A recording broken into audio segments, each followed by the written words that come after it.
extreme weather on both sides of the country today. In the Northeast, a winter storm brings significant snowfall to states that have been plagued with wildfires like New Jersey and New York. Meanwhile, a bomb cyclone continues to move its way over the Pacific Northwest. It brought an atmospheric river over northern California that flooded areas like wine country. Heavy winds and rain also smashing trees into houses, and 2 people have been killed in Washington from all of this.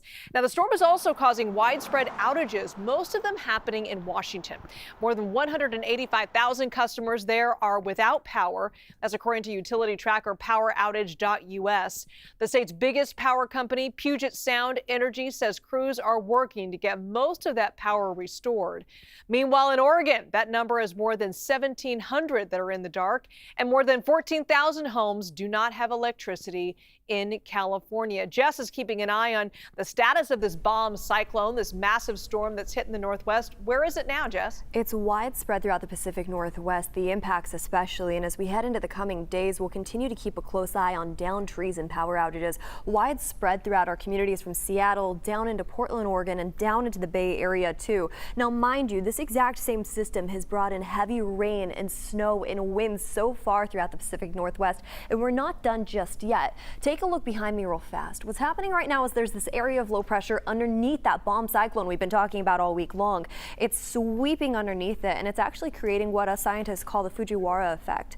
As this system starts to push its way in, it'll deliver more heavy rain, strong winds, and of course snow to the Cascades stretched all the way down into the Sierra too. It has been a very impressive atmospheric river underneath both those systems, though directed just into the northern parts of California coastline. Areas like Eureka and Crescent City receiving heavy amounts of rain, but it's the Bay Area, specifically in Sonoma County, that they've seen anywhere up to around 20 inches of rain so far, just on those mountains that lead up against the coast. Now, from Washington over into Oregon, we'll continue to see those strong winds from that area of low pressure sitting offshore, and we'll continue to watch more rainfall as we head into early next week off into the California coastline, with the Sierra expected to receive an additional 1 to 3 feet of snow. Now, they've been having a great time up there in the Sierra, though. They opened their ski resorts early, and it's interesting. We're talking about the devastation and the impacts from the storm, but it's also causing a lot of joy for some of our friends up in the higher elevated areas too. So lots to break apart, but that's where we're currently at. Our businesses there have to be pleased with the added snow, a little extra time for the ski season. Thanks, Jess. Of course. All right, let's go to Eureka, California. That's about 2 hours south of the Oregon border. CBS News national weather correspondent Rob Marciano reports that flooding is one of the biggest concerns for Northern Californians right now. Well, sun coming up now on the West Coast, and for the first time in days, we might actually be able to see the sunshine. Look at this, some blue sky poking through these clouds that have been thick and raining on us.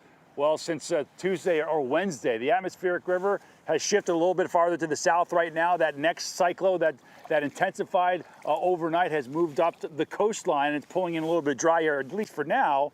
Another pulse of rain coming later on, and then we'll be done tonight. But obviously, the damage is done here. Numerous roads across this area are blocked because of just high standing water. We've had dozens of smaller landslides and some of the more remote roads and highways. They, for the most part, have been cleaned up.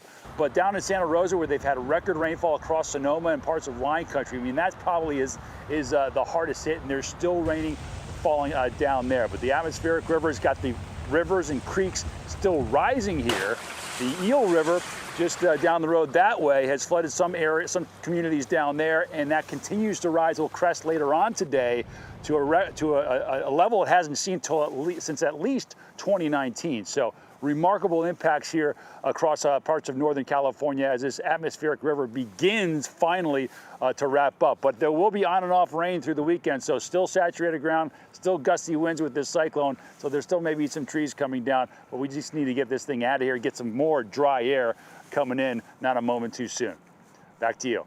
All right, Rob, thanks so much. All right, from the West Coast to the East Coast, where rain and snow are breaking daily records for that area. Jess, I want to bring you back in.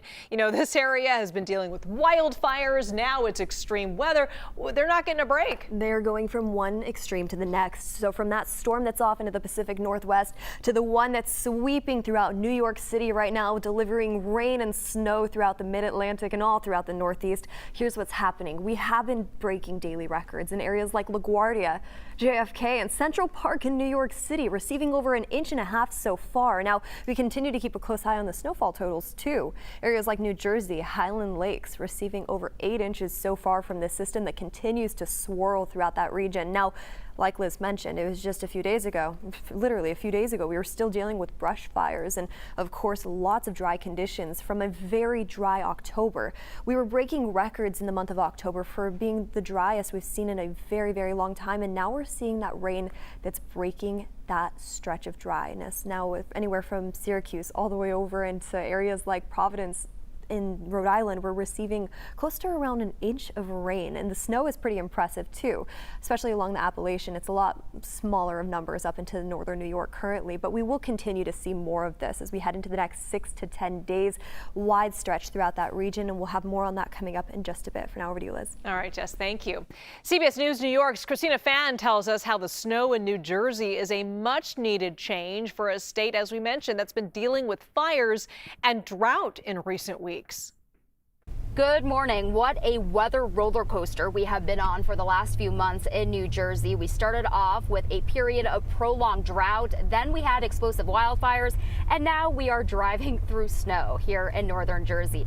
Take a look outside. We are currently in the mobile weather lab going through Sparta in Sussex County, and it is an absolute winter wonderland outside. Huge shout out to the DPW crews who have been plowing nonstop since the overnight hours, keeping the main thoroughfare safe. The secondary roads are still a little slushy, but we will eventually get there. Accumulation will be entirely dependent on your elevation here in the Garden State, ranging from less than 2 inches in lower terrain to more than 6 inches in areas above 1,200 feet. Now, with all of this precipitation, you might be wondering about the state of the drought.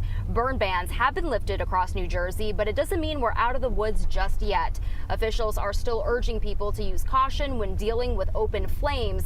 And as for today's storm, families can expect to see some isolated tree damage and power outages. We have noticed a lot of broken branches and limbs driving through town, weighed down by the weight of all of that heavy snow and weakened by that prolonged drought. So make sure you take your time and keep your eyes on the road.